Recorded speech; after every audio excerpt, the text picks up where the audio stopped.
anugerah-Mu di hari-hari ini Tuhan. Lebih dan lebih lagi Yesus. Sebab kami tidak dapat berjalan sendiri tanpa Tuhan. Di hari-hari yang terakhir ada begitu banyak hal yang terjadi. Kami sedang dipersiapkan oleh Tuhan untuk menjadi mempelai-mempelai yang kudus dan layak di hadapan-Mu Bapa. Persiapkan kami Tuhan, persiapkan kami. Semua tanda-tanda mulai tergenapi hari-hari ini. Kami harus lebih lagi Tuhan mengejar perkenanan-Mu dalam hidup ini. Jangan biarkan kami terseret oleh dunia ini Tuhan, tapi bawa kami semakin melekat kepada Tuhan. Engkau berjalan bersama dengan kami Tuhan. Engkau pegang tangan kami Tuhan hari-hari ini. Tidak peduli berapa berat pergumulan yang sedang kami hadapi hari-hari ini. Kami mau berjalan bersama Tuhan. Kami mau berjalan bersama Tuhan.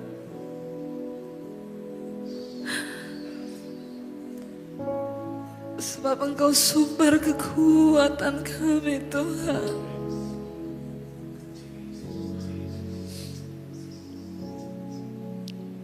Bawa kami lebih lagi Tuhan.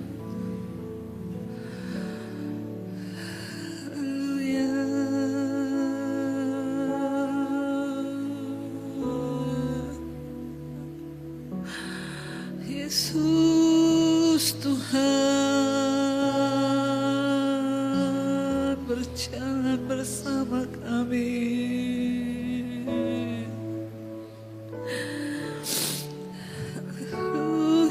Yesus,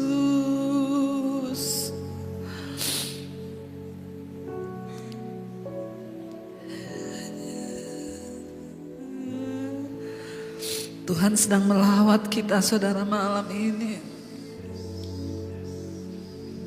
Buka hatimu di hadapan Tuhan. Nyatakan semua pergumulan dan doamu di hadapan Tuhan. Cari Dia secara pribadi saudara.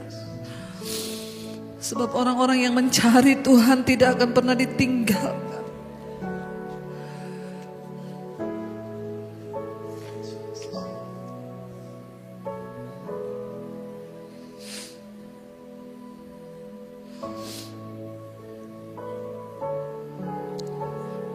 Yesus.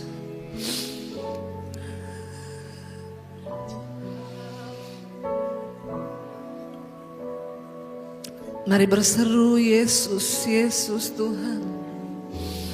Yesus,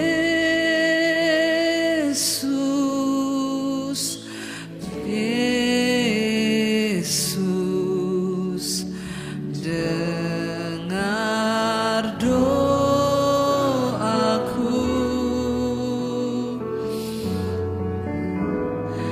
Janganlah Tuhan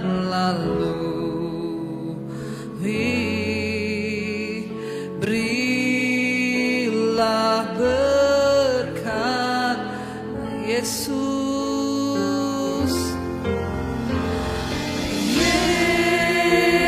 Yesus Tuhan, dengar doa kami Tuhan. Jangan Tuhan lalui. Janganlah Tuhan lalui. Berilah berkat. Lebih lagi berseru kepada Yesus, katakan Yesus, Yesus. Panggil nama Yesus malam ini saudara. Dengar doa kami Tuhan. Janganlah Engkau lalui Tuhan. Janganlah Tuhan lalui. Berilah berkat. Berseru kepada Yesus, panggil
Kami tahu tidak akan pernah ditinggalkan orang-orang yang berseru kepada nama Yesus.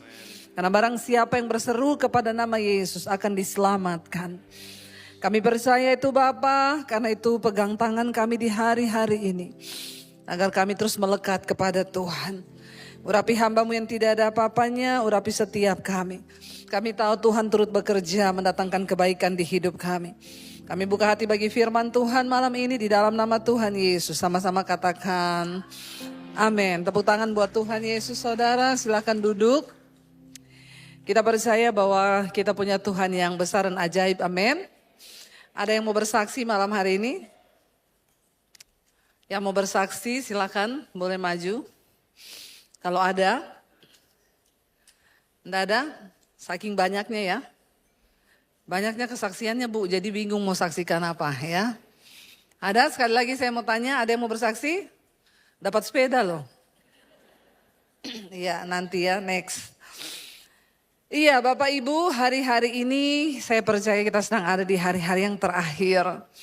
Ya, berita-berita tentang kedatangan Tuhan itu ya sudah tanda-tandanya mulai terus tergenapi dan tergenapi.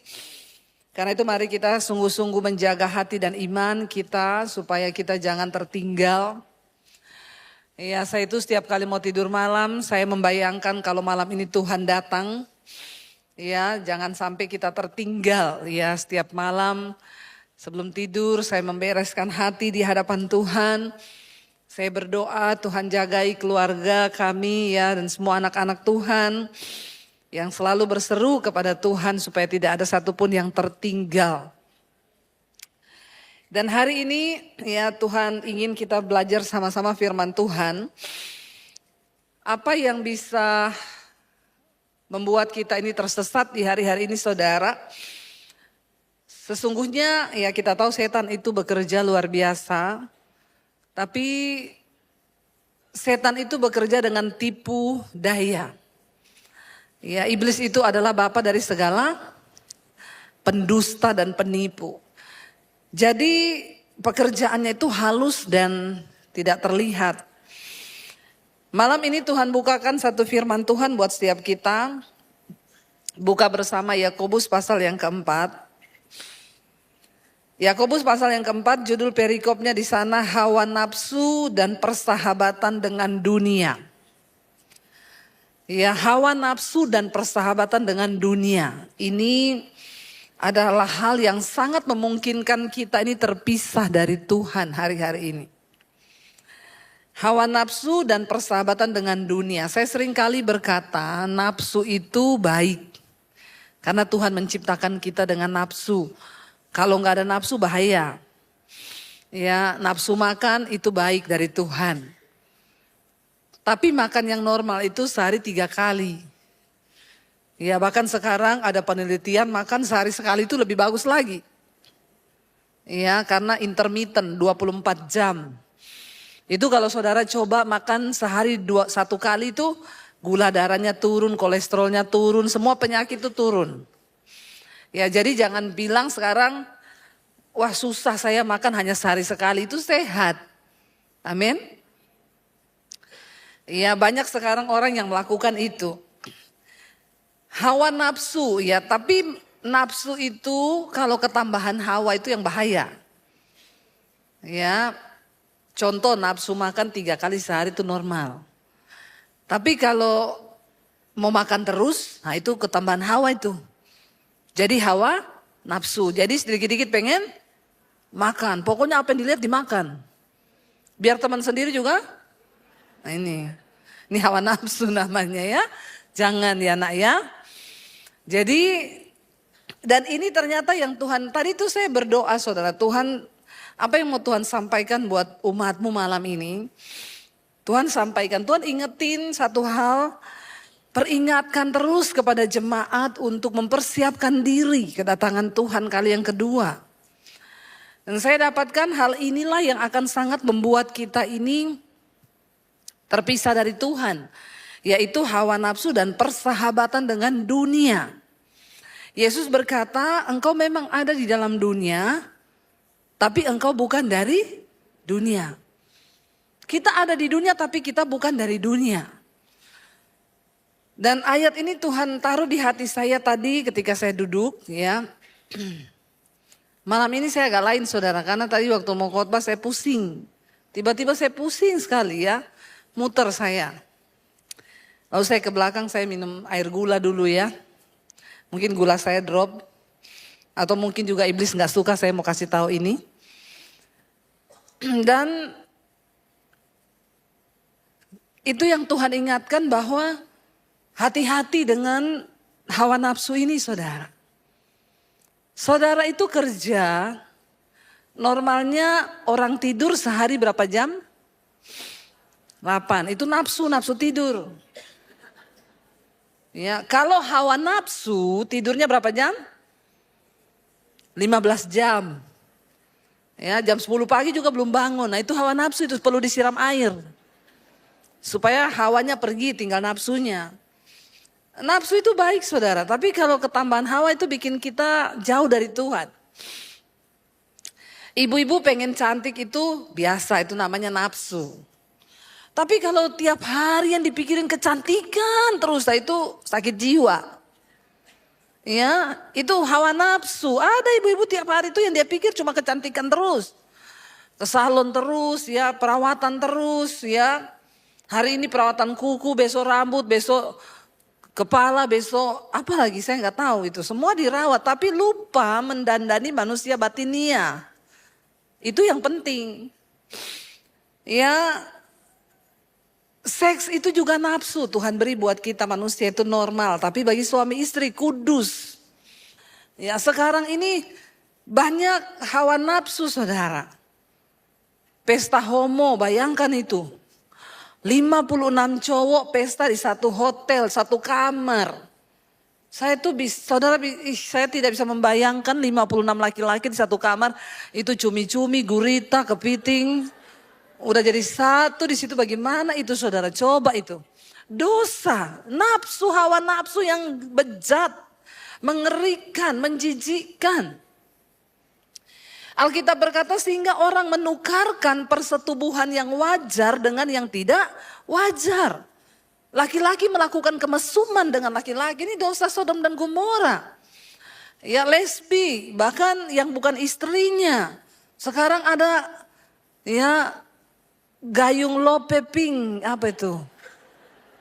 Saya enggak tahu itu gayung-gayung lope-lope itu, ada yang pink, ada yang biru, ada yang coklat, itu gayung-gayung ya.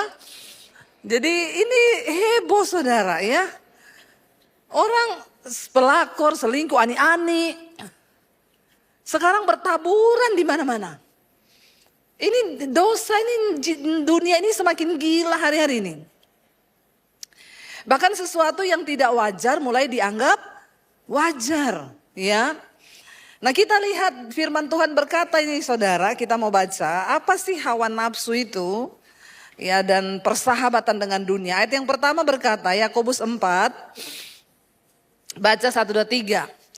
Dari manakah datangnya sengketa dan pertengkaran di antara kamu? Bukankah datangnya dari hawa nafsumu yang saling berjuang dalam tubuhmu?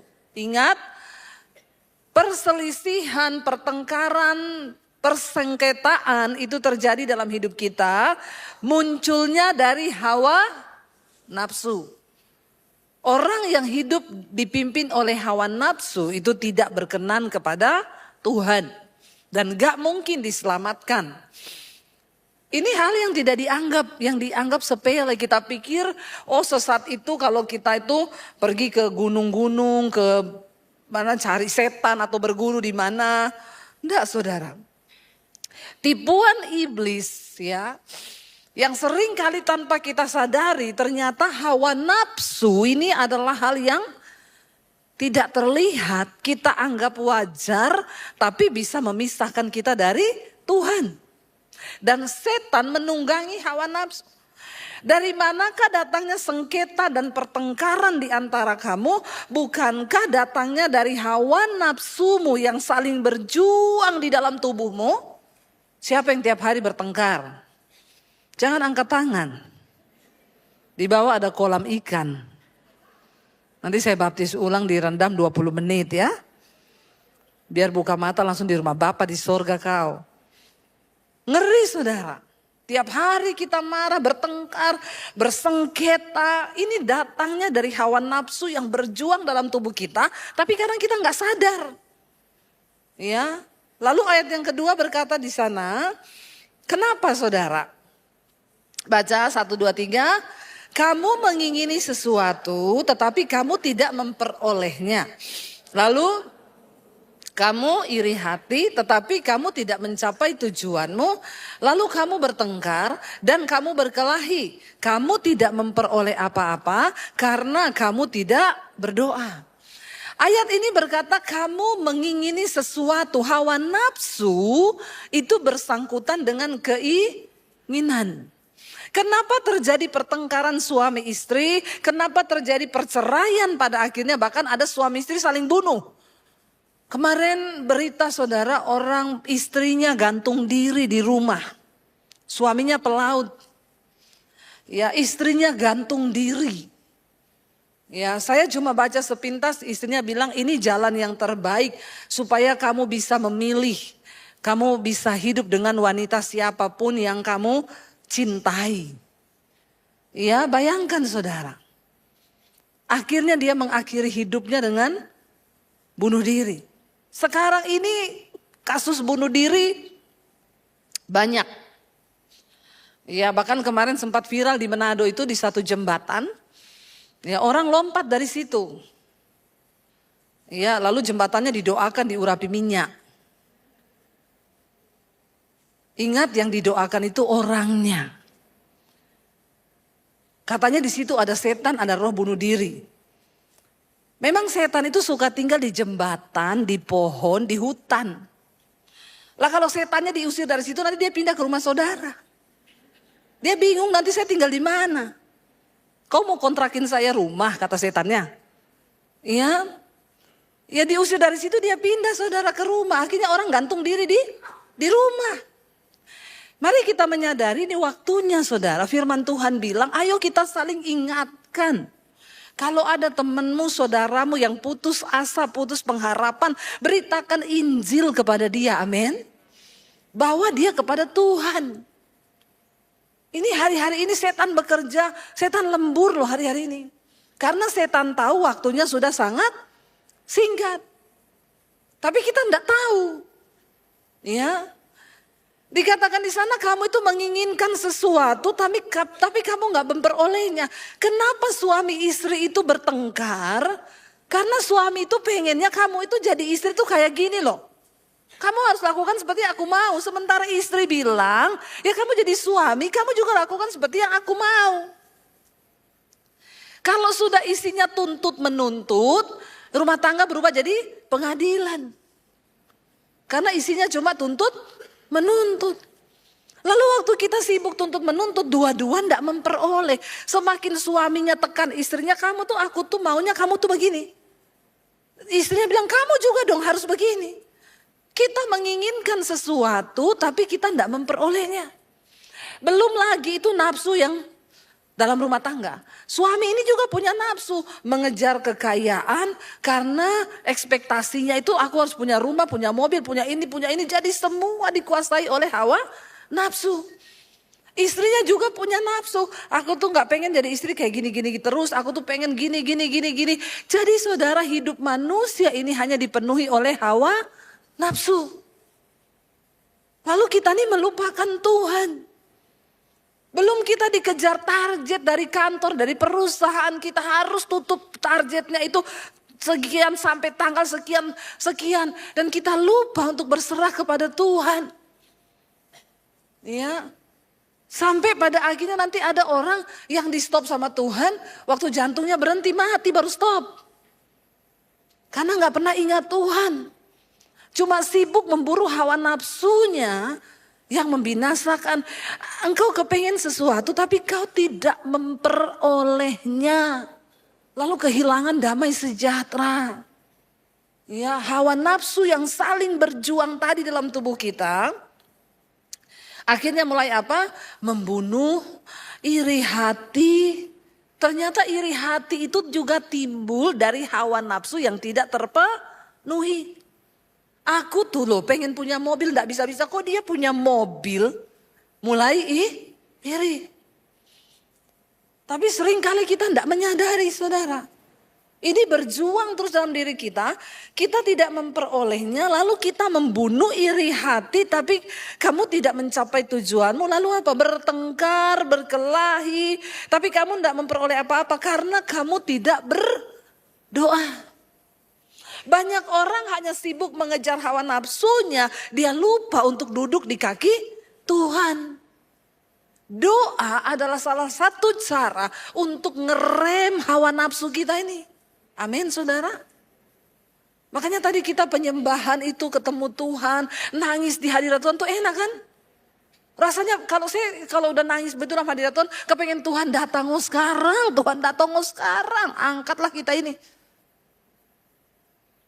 Ini muka-mukanya kok sedih ya, saya bilang Tuhan datang. Jangan dulu Bu, besok saya mau closing dulu ini Bu ya. Lagi ada tender besok nih Bu, jangan dulu. Dalam hadirat Tuhan itu enak, kita tuh rasa aduh kayaknya udah bukan di dunia ini lagi, lupa semuanya. Ya penuh sukacita, ada kelegaan, ada kelepasan dalam hadirat Tuhan itu. Makanya salah satu cara untuk menekan hawa nafsu kita itu, kita harus banyak duduk di kaki Tuhan. Jangan lupa berdoa. Supaya hawa nafsu kita ini keren, saudara, kan mendak bahaya. Kamu tidak memperoleh apa-apa tapi karena kamu tidak berdoa. Ayat 3, atau kamu berdoa juga. Atau ada juga orang berdoa tapi ternyata kamu tidak menerima apa-apa karena kamu salah berdoa. Doa pun itu tidak boleh sembarangan. Tidak semua doa kita tuh benar.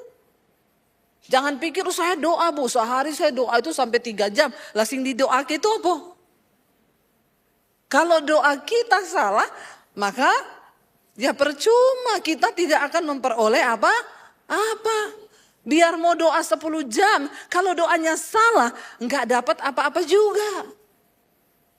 Jadi semua harus lahir dari sikap hati yang benar.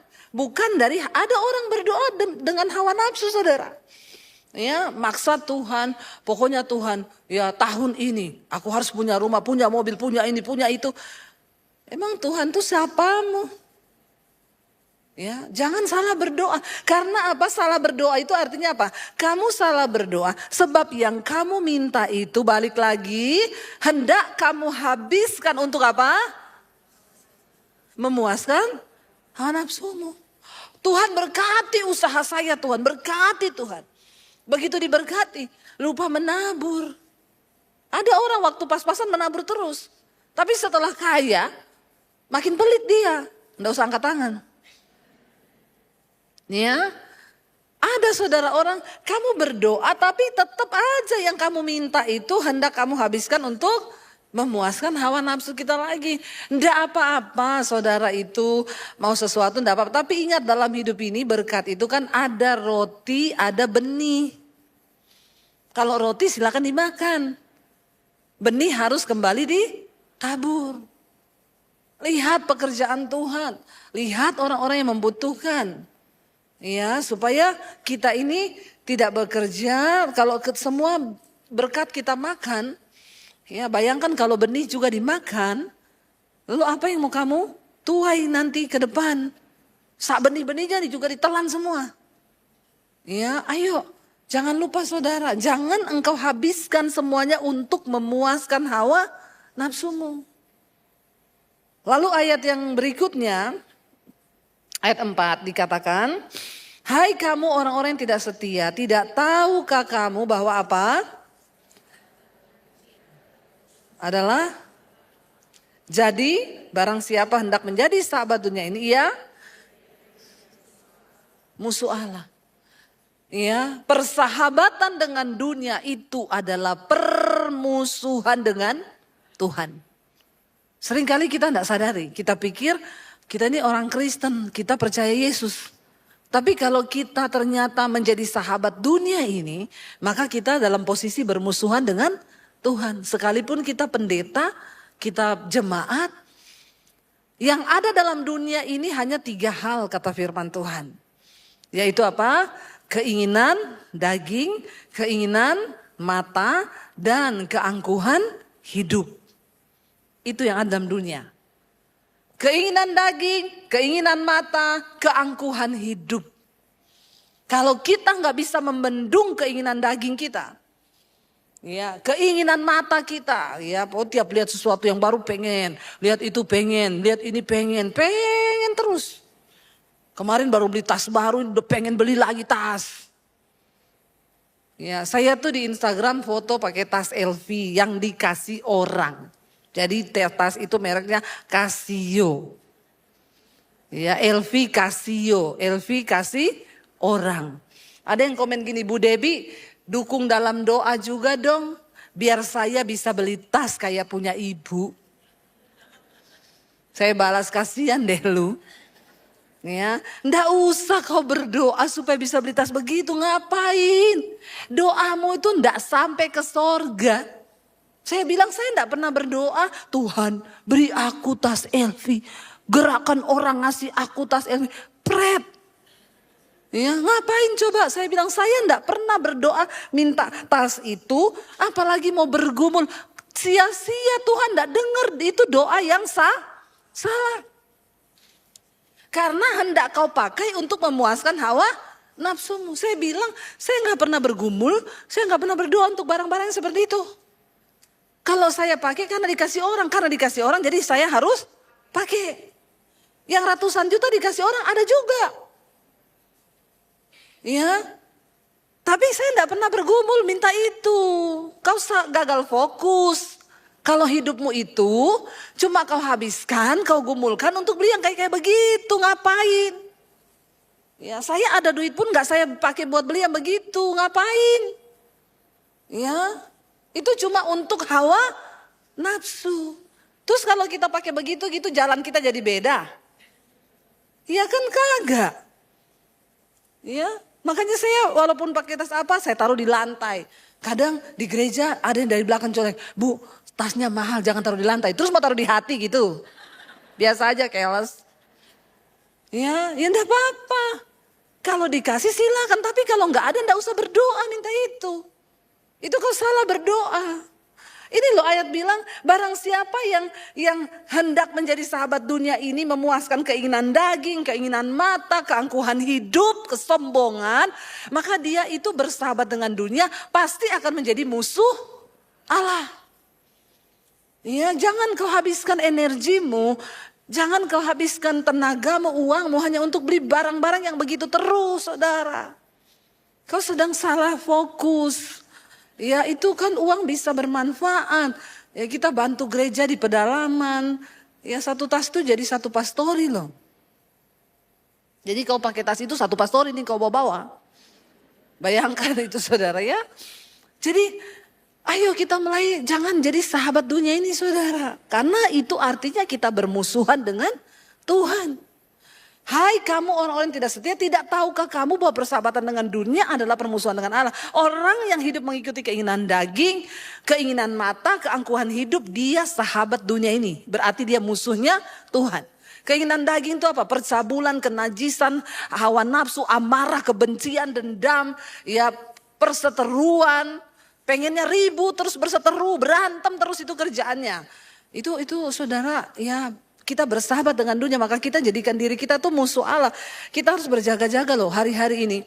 Saya lihat berita hari-hari ini beberapa negara itu sungainya menjadi darah.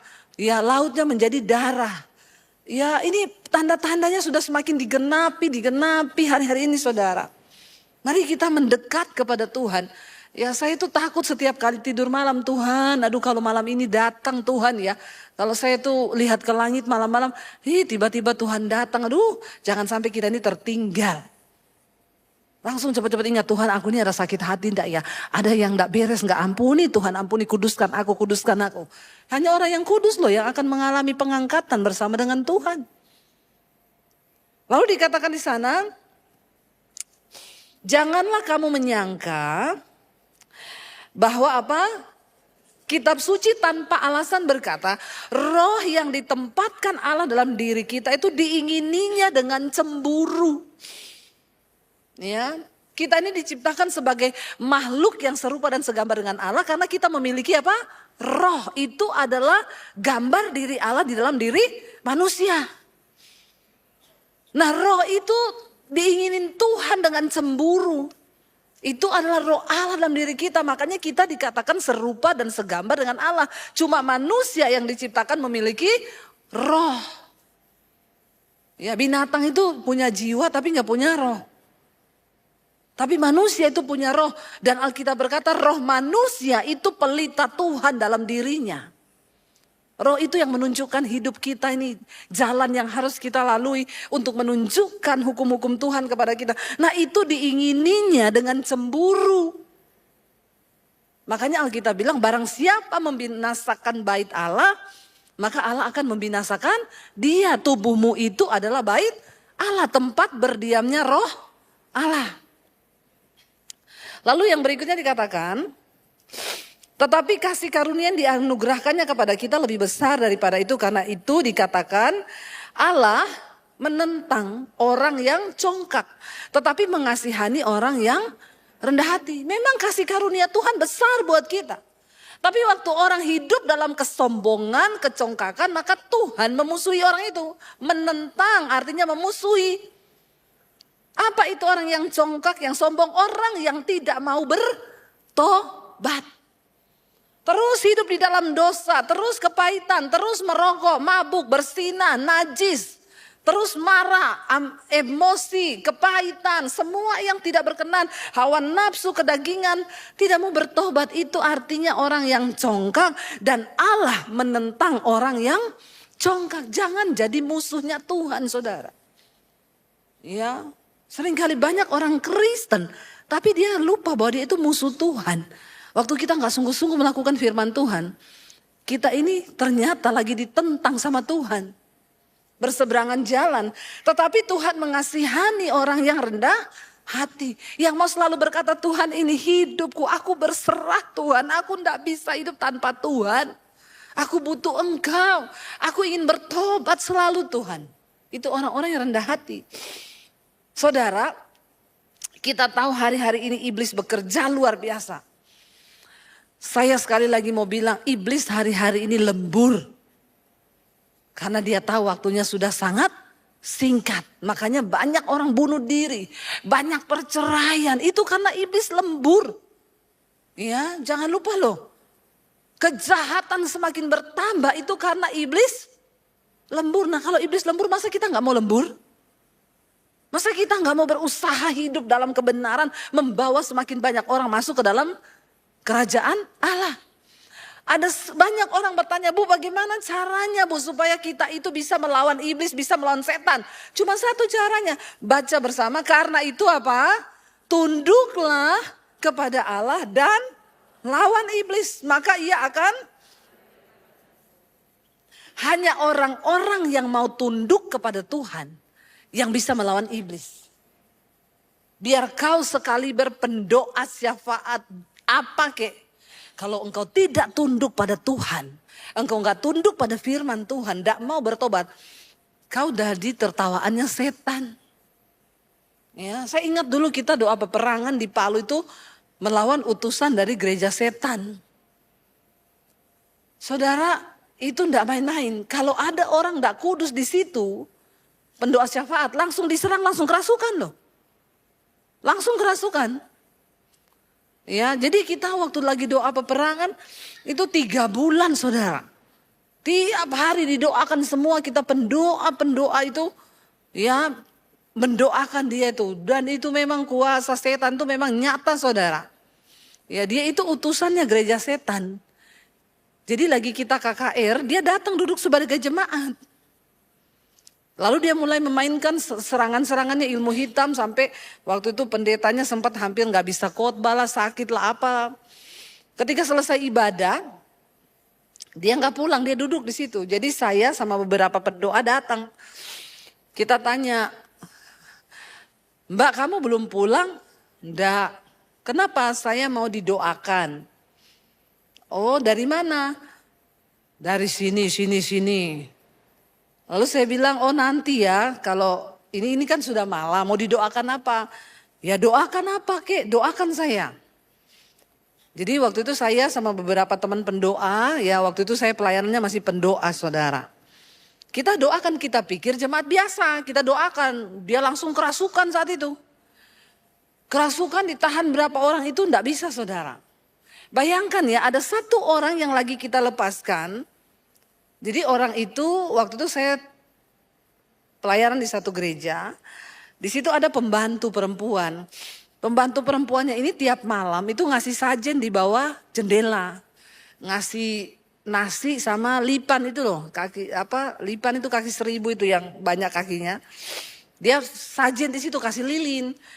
Ini pembantu baru datang dari kampung. Jadi saya tanya, kamu kenapa tiap malam Jumat ngasih gitu? Oh, pacar saya itu kalau malam Jumat datang. Orangnya ganteng banget. Namanya siapa? Lucifer. Wih, kita kaget saudara. Waduh, ini enggak main-main ya. Akhirnya kita bilang, kamu mau enggak didoakan pelepasan? Kita tanya, kenapa kamu bisa begitu?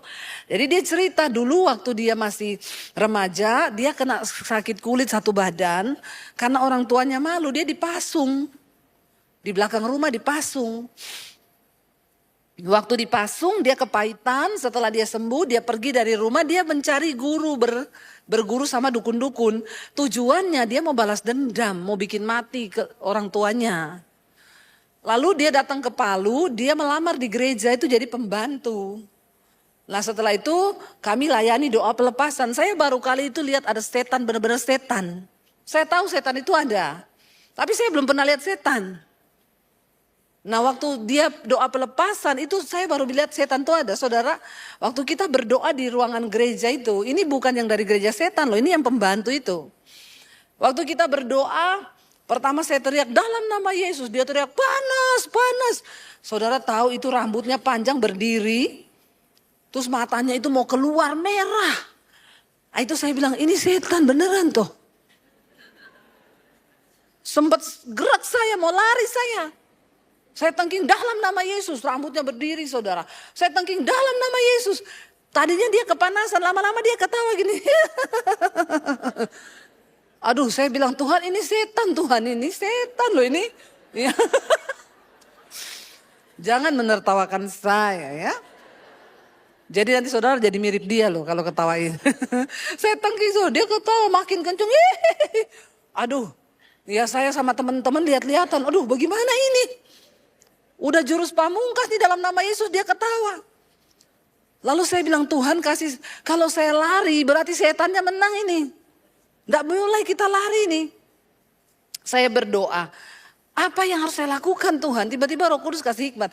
Tidak usah ditengking, ambil gitar, naikkan pujian. Saya ambil gitar saudara, tapi jangan tutup mata kalau begini. Karena ini setan di depan ini. Saya ambil gitar saudara, makanya kalau saudara tuh sering nyanyi tuh, setan tuh enggak suka lihat orang nyanyi. Setan tuh enggak suka kalau saudara di rumah tuh nyanyi. Dia pergi langsung. Bener. Ya kalau ada rumah yang singup-singup ada setan, ya saya tahu ada setan, saya bukan enggak percaya setan, setan tuh ada. Bahkan lagi kita duduk gini mana itu setan-setan nih, saya lihat dari sini ada setan. Enggak usah tersinggung gitu ya, biasa aja. Ada, tapi makanya saya selalu bilang orang di rumah itulah yang harus berdoa, bukan buat rumahnya. Jangan kau panggil pendeta. Pendeta berdoa bersih, pendeta pergi setannya balik. Ngajak 7 lebih jahat lagi rohnya. Yang tadinya cuma 7 jadi 14 setan datang ke situ. Makin bahaya. Makanya saya ajarkan kalau rumahmu ini singup kau berdoa, terus kau nyanyi-nyanyilah. Ya, tapi nyanyinya yang benar lagu rohani. Jangan, bang ini lihat-lihat bodyku yang seksi. Setannya tambah banyak. Ya, jangan salah nyanyi saudara. Jadi waktu itu saya, aduh Tuhan saya lari atau terus ini. Roh Kudus bilang terus ambil gitar nyanyi. Saya ambil gitar saya nyanyi. Ada kuasa dalam darahnya, darah domba Allah. Karena nyanyinya sambil takut kan jadi kenceng saudara. Ya imannya berpacu ini. Ya ada kuasa dalam darahnya. Dia terlempar dari kursi ke kursi. Dia terlempar terbang-terbang di ruang gereja itu. Wah makin seru saya nyanyi. Ada kuasa dalam darahnya. Wah makin naik iman saya saudara. Roh Kudus berperang kan. Tuhan berperang kan. Tiba-tiba dia jatuh. Jatuh saya deketi. Rambutnya turun. Wah, ini sudah sadar ini. Ya, kalau masih naik saya enggak berani. Rambutnya turun, saya dekati, saya bilang, Yemi, ini siapa?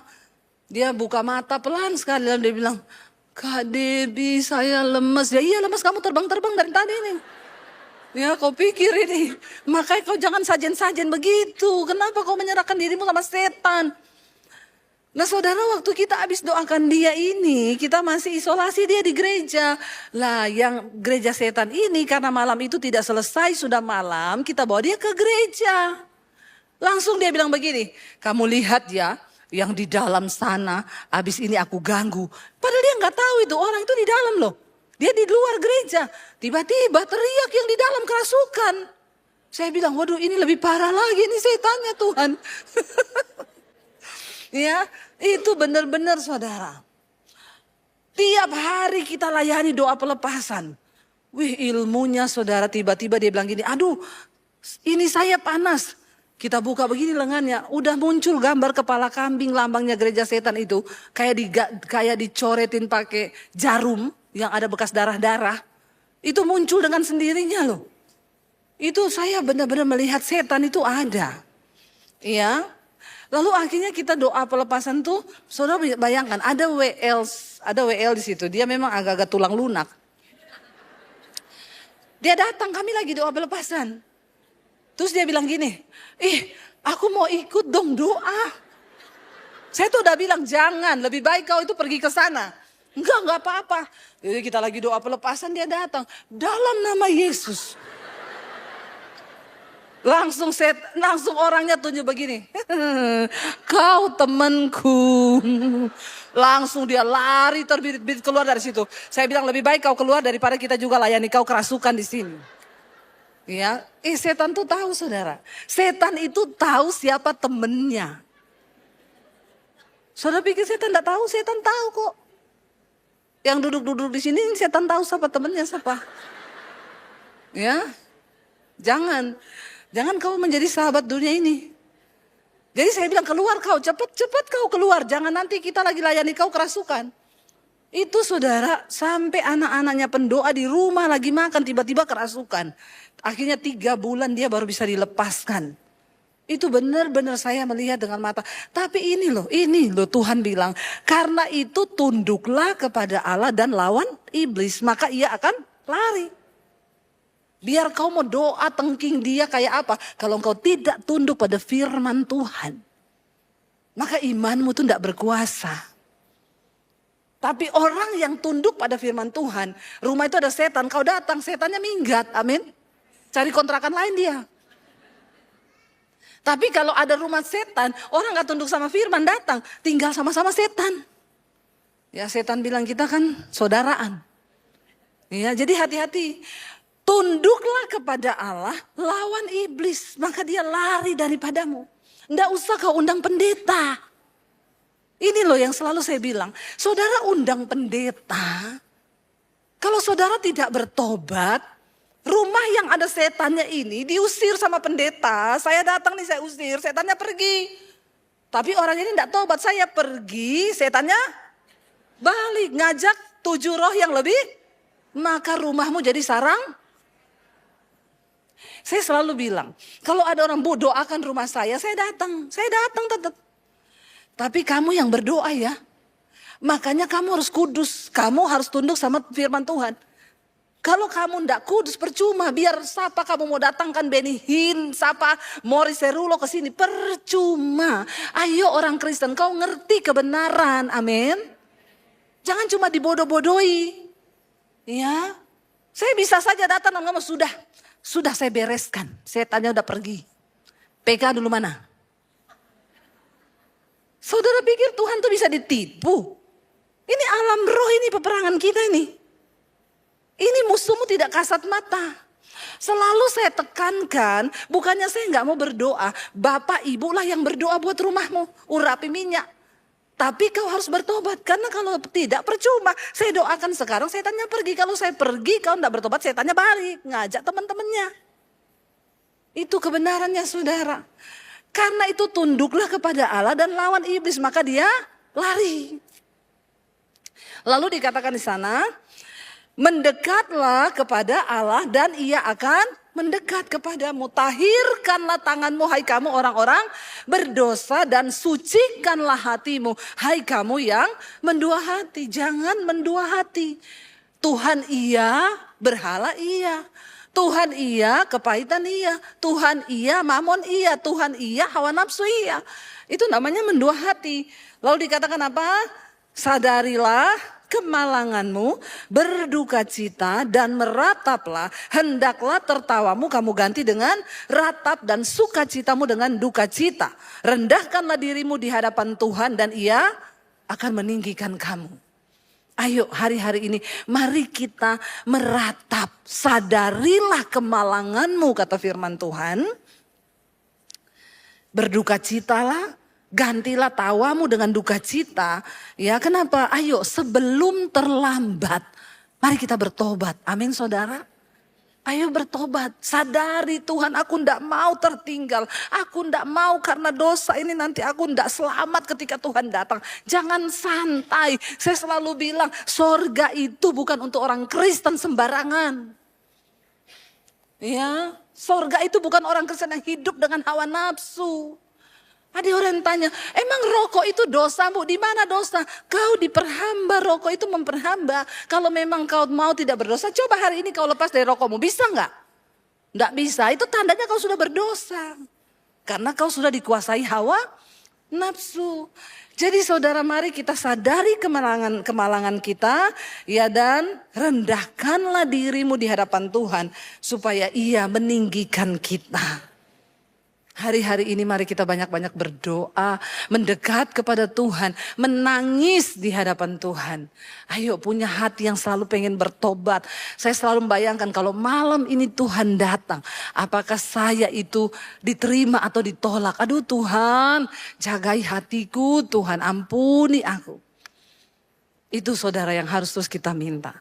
Mari kita hari ini di tangan kita ada perjamuan kudus. Dan kita akan menerima perjamuan kudus ini dengan sikap hati yang benar di hadapan